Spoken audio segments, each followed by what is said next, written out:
Are you looking to take your personal finances to the next level? Well, you're in the right place. Welcome to the Monday Money Tip Podcast, presented by I Was Broke, Now I'm Not, with your host, Joseph Sangle. Well, welcome to the Monday Money Tip Podcast. Happy Monday to everybody. This podcast is presented, as always, by Fully Funded Life, and I Was Broke, Now I'm Not. And we're so fired up to be able to talk about this episode. It's something relevant to every single parent.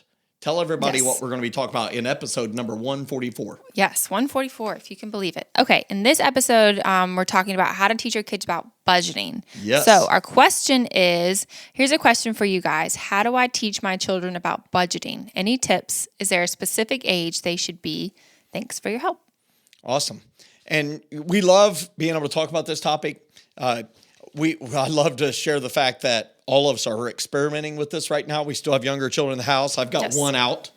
Hallelujah. She made it. Yes, I made it. It turns out they still come back, regularly. That's good, though. Made breakfast for last night for dinner. Oh, it was awesome. Very nice. Sweet. But we definitely like to talk about this because this is absolutely relevant to a family's financial journey. It just is. Mm-hmm. And so I'm fired up to be able to talk about this. Before we do that, we're going to have one of my favorite segments of the podcast. You know what that is. Let's go. Now it's time to get caught up with our current money events. The Monday Money Tip Podcast is sponsored by the Fully Funded Life Membership Program. The Fully Funded Life Membership Program provides all you need to begin winning with money and live a fully funded life. Fully Funded Life includes 4 key components: courses, challenges, coaching, and community. Courses provide financial education. Challenges help you make massive progress in a specific money skill. Coaching is provided by the Fully Funded Life Certified Coaches through open office hours held multiple times each month. All of the courses, challenges, and coaching results in an outstanding community that help equip, motivate, and encourage you to take your next financial steps toward your fully funded life. Fully Funded Life. Courses, challenges, coaching, community. All that's missing is you. Learn more and receive a special offer for Monday Money Tip listeners today at fullyfunded.life/MMT. That's www.fullyfunded.life/MMT. All right. For today's current money events section,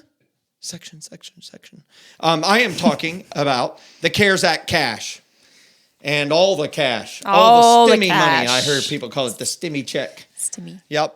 The Trump parting gift and the Biden welcome gift. I've heard it referred to as that. You call it. You've heard it what? I call it Biden bucks. The Biden bucks. There we go. I get my Biden bucks. Joe money. That's right. But anyhow, there was CARES Act cash that was distributed, $1,200 per adult, $600 per child. Do you remember that? Your CARES cash. The CARES cash. And then the second stimulus came out. That was $600 for every person in the family. I feel like that one was it kind of snuck in there. It was not as here, we're giving you money. I feel like it was more of money showed up in my account. And then we had a runoff in Georgia, and I think that's one of the reasons why they won is because the Democratic Senate candidate said, hey, we're going to get you the rest of that $2,000. And they did. They did. They got elected, and they did. $1,400 per person in the family. And so I wanted to bring it up because that started about 11 months ago, 10, 11 months ago. And so my question right now is, I've got 5 questions for everybody for the current money events section. Is this: where is that money right now for your family? Okay, so as you're driving down the road, listening to the podcast, you're running, you're working out, whatever it might be. I'm just asking the question: where's that money right now? Do you know where it went? Me personally? I'm not asking you. Oh. Well, I mean, you can answer it, but you don't have to. We're not holding you accountable to. But for our podcast listeners, our beloved listeners, yes, our loyal listeners, where's that money right now? And the second question is, has it helped you? Has it helped you? We know fundamentally it's helped boost savings. Many, many, many, many, many, many people did not need this money, and yet they got the money. It's true. And what did they do with it? A bunch of them saved it.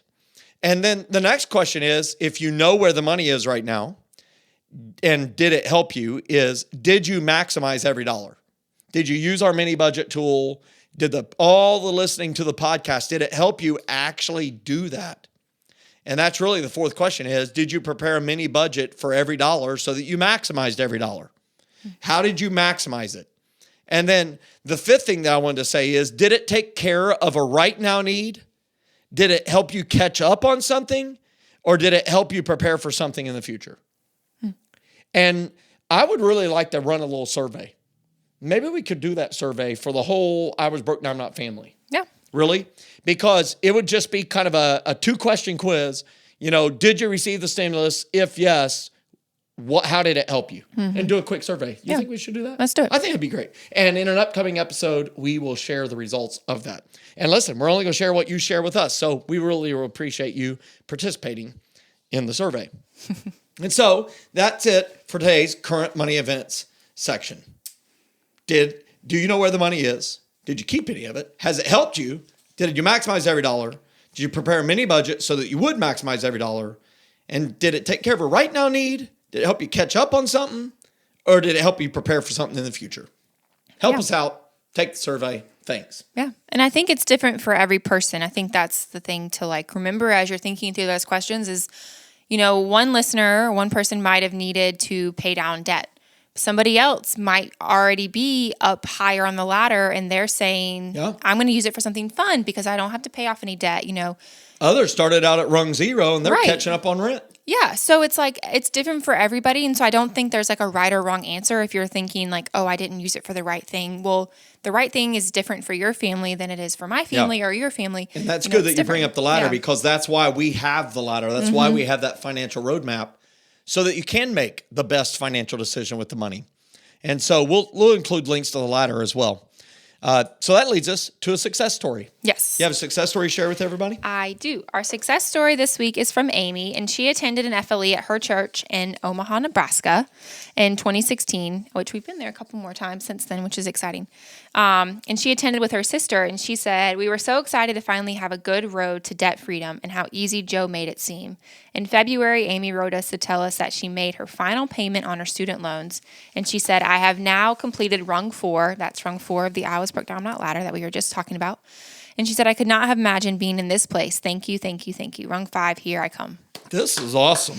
I had so one congrats extra to thank Amy. you. She attended an FLE. So those live events that we travel around teaching are really meant to be catalytic moments. Yeah. We can teach someone how to pay off debt using the debt snowball. And the one thing I always remind myself is when people are leaving, the journey has just begun. We've tried to inspire them. We've tried to encourage them. We tried to equip them. Now they have to go do it. Amy went and did it. And in February, she was able to pay off her student loans. She's fired up. That means she's debt-free except for her house. And one of the things that I love here is she attended it with her sister. That it's family members inviting family members.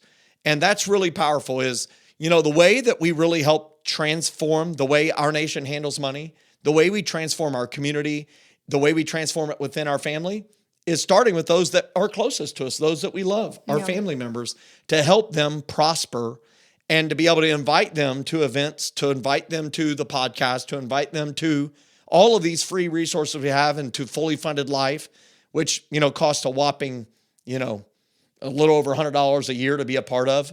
And it's just something that, here's what I know. People need equipping, and then they need encouragement along the way. Yeah. They need help from time to time, analyzing a certain financial decision. And that's really why Fully Funded Life exists.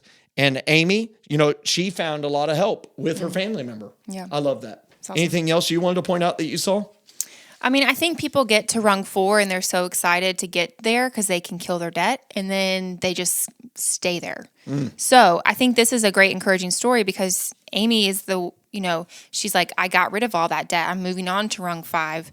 And so I think it's, if you're sitting there on rung 4 and you're like, I don't know if my debt's ever going to be gone. I don't know if I'm ever going to be able to make it to rung 5. Like, here's a success story of someone who took the steps and who made it, and you can too. So that's it. Yeah. And so I would just say to every single person who's listening is, hey, one of the things she says is, I couldn't ever imagine being here. And I think that's interesting because I think sometimes we don't allow ourselves to imagine that because we're fearful we won't ever achieve it. Right.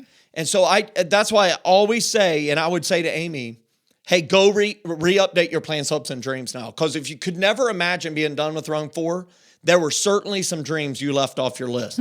Because you have to be done with rung 4 to achieve some of these bigger dreams. Yeah. And now that you've done it, go dream some more. So get fired up. We love hearing success stories. As always, this podcast is fueled by your success. Perfect. Okay, so for our featured section for today, our question is, here's a question for you guys. How do I teach my children about budgeting? Any tips? Is there a specific age they should be? Thanks for the help. Yes, there are some tips. And we really want to talk about what's really being asked. The question behind the question, so to speak. Sometimes, and you're going to find this with Logan, pretty soon he's going to start asking a question and you realize, because really young children, they can't mask it very good, but there's really a question behind the question. Yeah. Right? So the first question will be something like, did I do really good eating tonight, Mommy? Daddy? AKA. And that means I want a cookie. Want dessert. Yeah, I want dessert, right? There's a question behind the question. There's a better question. And can I have a cookie is a much better question. Did I eat well? So I think what's really being asked here are these questions. Let's call them sub-questions for fun. The first part of it, the sub-question is, how do I help my kids learn how to manage money well? This is the root of our heart of saying we want our kids to prosper. And we want to be able to teach them. The second one is, how do I teach my kids the art of telling themselves no and not now and later, the art of delayed gratification? And to be able to do that in a way that doesn't make them think that we're like chief no fun and we rob them of all joy and joy killers. And the third sub question is really the big one, which is, how do I train my kids to win with money so they don't keep coming back as adults asking for more financial help? Yeah. Get fired up. Like, right now, you love buying Logan clothes. I bet you do. We haven't talked about it, but I think it's a reasonable bet. Is it a reasonable bet? Would I win that bet? What? You don't love buying him clothes? I do love, but he has like lots of other like nephews that have gone before that somehow show up with like bins of clothes. But yes, I do. But we also buy his clothes at Once Upon a Child, which is like a consignment shop because you can get them for so much cheaper. But I love buying him things. So here's the deal. At some point in time, giving your kids money for basic things turns into just plain weird. Like if you have a 30-year-old still asking you to pay their cell phone bill, that's just weird. Like somebody needs to hear that. Yeah. Like, trust me, the thought of going to my parents at age 30 and saying, will you help me with my cell phone, is just plain weird, because they made it very clear. They helped teach me, hey, at about 13, you're on your own. 13. Yeah, I think it was about 13, but they let me stay there till 18, barely. So those are the three big questions. And it should be noted that Megan and I are not child education specialists, just in case anyone gets confused in this podcast episode. Okay. So here we go. Tell them number one thing that we can do. Yes, the number one thing is you can start teaching budgeting the moment they arrive on planet Earth. That's right. You can start teaching your children how to budget the moment they arrive on planet Earth. And how is that? Well, it's by living it out in front of them. Yeah. So really, by you living by a budget yourself, you're demonstrating to them a money skill, and you don't even have to say it. You don't even have to communicate it. From the moment that you're carrying them, I saw a little baby yesterday. It was awesome. It was at the airport, and the baby was in one of those papoose carriers. And they had an older one who was on her wheels. She was bipedal, and she was probably 3. But her little sister was in the papoose, and the baby's behind mama, just looking around, all smiley and happy. And that baby riding along there, that other child holding mama's hand, is watching everything mom and dad does. Yeah. Everything. They will mimic. That's how they learn. That's why. Have you ever noticed like certain families like all walk the same way? They have the same pace. Why is that? Because they learn from each other, right? Why is it that certain phrases are said? Because that's the phraseology that's used in the household. So your kids you're teaching budgeting by living by the budget yourself. And another way to say that is more is caught than is taught. Yeah. You're not intentionally teaching them when you're living by a budget, when you've got that good old calculator out at the grocery store, when you're first wanting to make sure these cash envelopes work and you're trying to move from struggling to stable on the ladder. So in other words, Your kids will learn a lot of behaviors, including financial behavior, just from observing you, their parents. They're going to see you use those cash envelopes. They're going to hear you having a conversation about how you're waiting to pay cash for an item. They will overhear you saying you're waiting until an item fits your budget or until it's on sale. And they will see you preparing your budget, pulling cash out from the ATM or going to visit the bank. They will also see you going to the payday loan store, the pawn shop store, right? Yeah. And doing other weird, awkward things that don't set the pace for good financial decisions. And I believe this actually is the most powerful thing you can do to teach your children how to budget, is just live your financial life out in front of them and ensure it includes you preparing a budget, since we're teaching them how to teach our kids how to budget. Anything you'd like to add to that? Yeah, I think growing up, that's one of the big things. Like, I mean, we definitely had conversations about money and finances and investments, all that kind of stuff as I got older. But growing up, like, I saw them living in their means. I saw them, like, balancing the finances out. Like, I saw them making sure, like, we were living by a budget. And they told us no, like, no, we can't buy that right now. And it wasn't, or your phrase is not now. Don't say I can't, but just say not now. And so it was never like, we had all the things that we needed and it was great and it was awesome.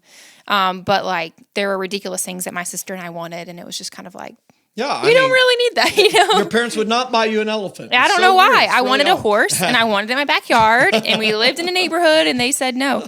And me and my sister would always be like, well, just go get more money. And they would be like, that's not how it works. So like, the ATM, you just go there and get more money. So we had definitely had conversations, but it was us watching them and experience living it out with them 100%. That really taught us. And so living it out loud in front of your children, let's ask the question, since we like to hold people accountable and help encourage them. Are you living good financial decisions, including a budget, in front of your children now? Yeah. So the greatest thing you can do. Now, the second thing we can do is what? Yes, you can have them plan all money they receive as soon as they understand it. Yes. So I don't know what age this is. Does Logan's 2? He's 2, yep. He's 2.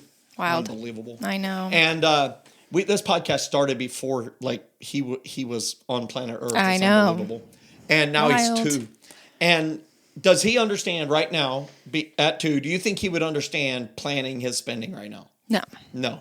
I found that it starts somewhere in the late 3-year-old phase, close to 4. Yeah. And, kids start receiving money then, and it starts making sense, right?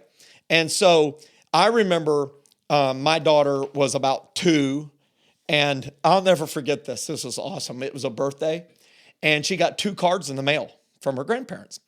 And one of them just had a big dollar bill in it, $1 bill. And the other one had a check in it. And the check was for like $20. She threw the check on the ground, my daughter did. But she was so pumped about the dollar. Now, the grandparent who got her dollar had bought her another gift, a physical gift. Sure. But wanted to give her $1, And she was so pumped about the dollar. I'm like, she literally just threw the piece of paper on the ground because it was a check. She didn't comprehend that it was money. And so she didn't get it then. But kids start to receive money for lots of things: birthdays, Christmas, chores, grandparents.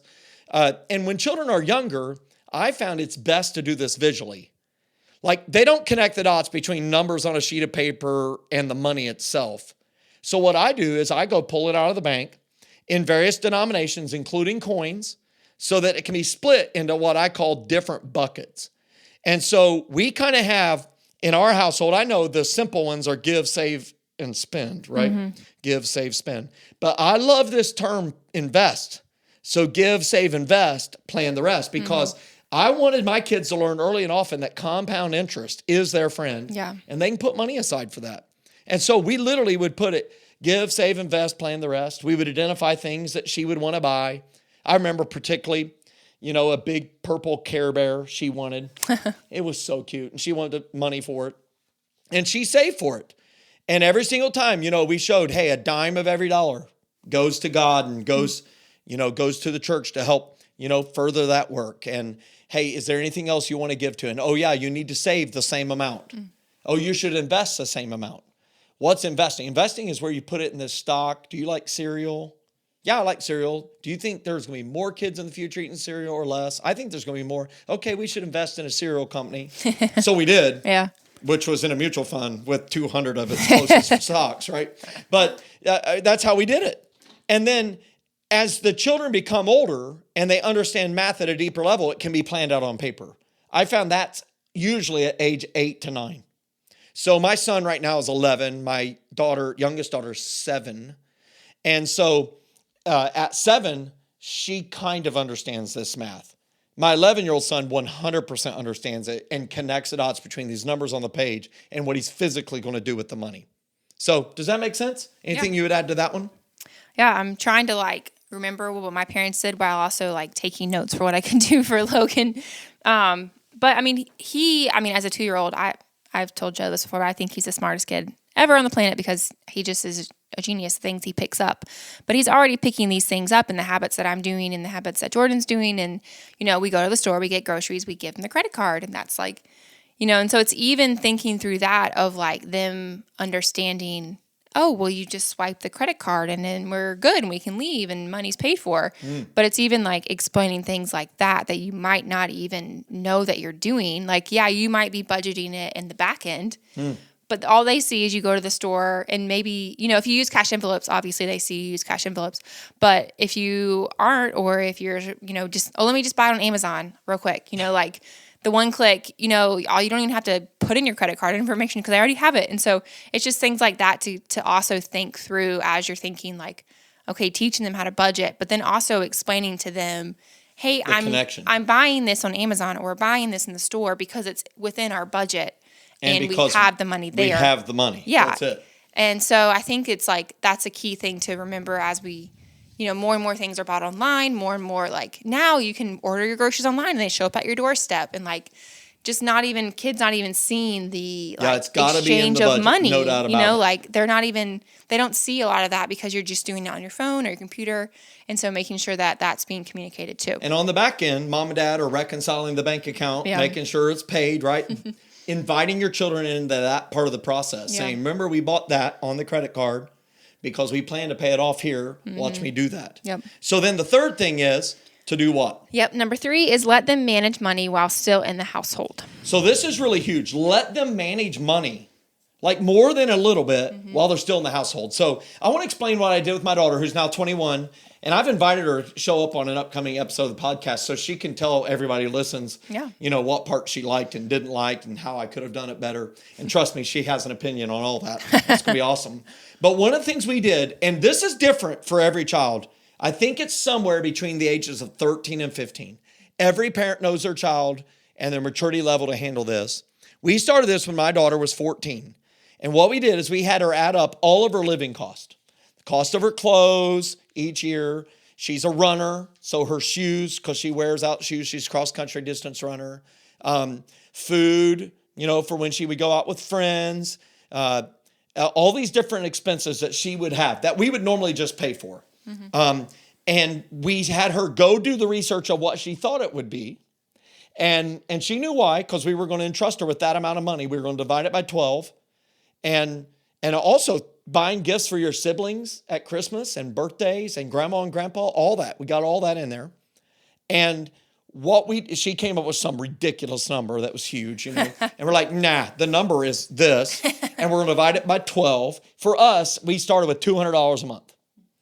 And every month before the month began, she had to submit to us a budget. She actually used the I Was Broke Now I'm Not app. And she had to submit a budget that give, save, invest, plan the rest in it. And it had a name for every dollar. And then at the end of the month, when she submitted the next month's budget, she had to give an accounting for how she did on the previous month. And I can tell you right now, that was huge. So having that budget, teaching that principle of give, save, invest, plan the rest, GSI, PTR, that 4-part, 6-word plan for financial success, and giving that accountability and allowing her to make mistakes while she was in the household was so huge. And I'll never forget this time we were at a football game. We had just started this, and she said, man, that popcorn smells great, which is in code, Dad, go get me popcorn. Well, I just sat there. And she looked at me really strangely after a couple minutes and says, aren't you going to go get popcorn? I said, no, that's part of your money now. And she thought for a second and said, I don't want any popcorn. And so it all of a sudden I said, hey, this is going to work. And I'll never forget how good it worked, because she did make mistakes. She did run out of money. She did have some less than stellar moments in which mom and dad did not bail her out ever, not one time. And here's what I know. On her 18th birthday, I got a phone call from my bank. She had walked in there without me knowing and had applied for a credit card in high school because she was 18 and independent. And she got approved for a credit card. I think had like a $250 limit or something.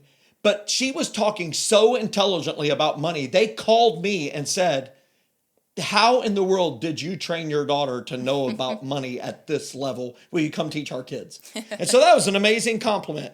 And so she has never paid a dime of interest on her credit card. And I really say that process of letting them make mistakes with money in the household for stuff you already spend money on. And here's the big trick, holding them accountable and not bailing them out was huge. Yeah. So that's something I would say. And as I've went on and on here, but tell everybody the fourth thing that we can do, or do you have a thought? Well, I was just going to say, like, it's crazy to think like she started it that young, and now, she's in college and she's like an old pro at it. But a lot of kids go to college and that's their first time managing money. And a lot of kids, when they get out of college, it's their first time managing money. They graduate from college, now they're having to pay the bills and do all this stuff. And it's a very big learning curve. And so I think that's huge to help them ahead of time, prepare them for college and post-college and all that kind of stuff. There's a big word for that. It's called financial acumen, that you have a confidence with it. Yeah. And I just decided, because that was my experience, I went to college. I had no idea how to manage money. Yeah. I knew how to make money, but I didn't know how to manage it. And so it was managed for me. It was taken away by all the people enticing me to spend money on less than stellar stuff. Yep. Let's give a fourth tip. All right. Number 4 is teach the big concepts repeatedly. Yes. And so we're teaching our podcast listeners how to teach your kids how to budget, of all ages, primarily while they're still in the household, 18 and less, maybe up to 22. But you got to teach these big concepts repeatedly. And we may have to have a podcast episode for every single one of these, but I'm just going to rattle them off fairly rapidly. Maybe we can go back and forth. But the first one is to plan spending before you actually spend the money. Yep. It's called a budget. So teach them how to do a budget. Start with just quarters and nickels and dollar bills on the floor. Move it to math on a piece of paper. Use it to supplement their math homework. Eventually move it to a spreadsheet so they learn the computer skills. Then move them to an app. Yep. It'll be great. All right. The next one is give, save, invest, plan the rest. Right. And so this principle of 10% to give, save, and invest, and then managing the rest, planning the rest with 70%, just teach it over and over again. Giving, man, it honors God. It honors your heart. It honors people. Saving prepares you for the big what ifs in life. Investing prepares you for the big dreams of life. And planning the rest, well, that lets you have a little fun along the way. Yep. All right. The next one is wait overnight before making a big purchase. So this thing of pausing before you buy, I don't care how exciting it is, how amazing it is, but waiting overnight, it is amazing how that feeling of I want it goes away. Oh, yeah. All right. The next one is take care of needs before wants. This is so huge. So, man, so many people buy their wants and beg their needs. And that is just crazy. It's backwards. And it's because that wanter, did I say it right? The wanter is out of control. And so if you need to fire a wanter, you can listen to our episode on firing the wanter. And you'll hear me and Megan talk about how that word should be enunciated. We don't know how, yep. All right, the next one is mom and dad aren't taking care of you the rest of your life. Don't count on us. This is a great lesson. Hey, mommy and daddy, we're not here to take care of you the rest of our life. Our goal is to get you raised up, be an independent citizen, contributing to society, and you are on your own. Don't count on us. And listen, it doesn't mean we don't want to bless them with stuff, but listen, I'd rather help pay for a family vacation. That's a blast with my grandkids than keep paying their rent payment. Oh, yeah. You know what I'm saying? That does not bless me and does not bless them and does not help them. No. So we're not here for you the rest of our life. We're going to get you independent and you're on your own. That's right. All right. The next one is invested money will produce money you didn't work for. Yes. Got to teach them this principle that you don't have to work for all of your income. Wildly important. The sooner people learn it, the better off they'll be financially. Yep. All right. Save money allows you to take advantage of opportunities and overcome obstacles. And that's exactly right. Teaching your kids to to say, I could spend this money, but instead I'm going to choose to save it, and protecting that savings so that when you have an obstacle, like the car breakdown, refrigerator die, something happens, you have to leave town in a hurry for a trip, and you just have money for it, so that money isn't part of that equation in a negative way. And also allowing you to take advantage of opportunities so you can pounce on them like a puma. We like pouncing on opportunities like a puma. All right. The last one is don't borrow money for things that don't go up in value or produce income if you can't immediately pay it back. That's right. So teaching them to avoid dumb debt, hugely important. And making sure that you don't go finance stuff that literally has little to no value the next day or drops in value like a rock. And so we could do an episode for every one of those. We'll have a list of them along the show notes. Take a look at that. The verse for today, of course, is Proverbs 22:6, which says, start children off on the way they should go, and even when they're old, they will not turn from it. Turns out, my friends, that applies to financial education as well. And so that's a great word. So tell everybody what we're going to talk about in episode number 145. Yes. In episode 145, we're going to share 10 verses that changed Joe's financial future. And can also change yours. 10 money verses. Yes. Yeah. It's going to be awesome. Hey, if you like today's episode, just share this podcast, please. Will you share it on your social media platform? It's the greatest honor you could do. And the greatest way you could say that this podcast has helped you is to share it with your friends and your family. And if you, of course, you've implemented one of our tips and had a success story, you can share it with us on social media platforms or emailing it to info@IWBNIN.com. Okay, as we go out here on this Monday, I do want you to know, hey, if you got kiddos in the house, you got grandkids that you're trying to train up, oh man, we understand the challenge that is. Be intentional this week. Teach them one money skill, just one, and live out good money skills. And I'm telling you, you do that over the course of several weeks, you're going to see a profound change in the way your kids view money and relate with money, and it will be well worth it long term. So until next week, have a great week. Happy Monday. Thanks so much for listening to this episode of the Monday Money Tip Podcast, presented by I Was Broke, Now I'm Not. If you enjoyed today's episode, please leave a review and subscribe. And for more great content and to stay up to date, visit IWBNIN.com. We'll catch you next time.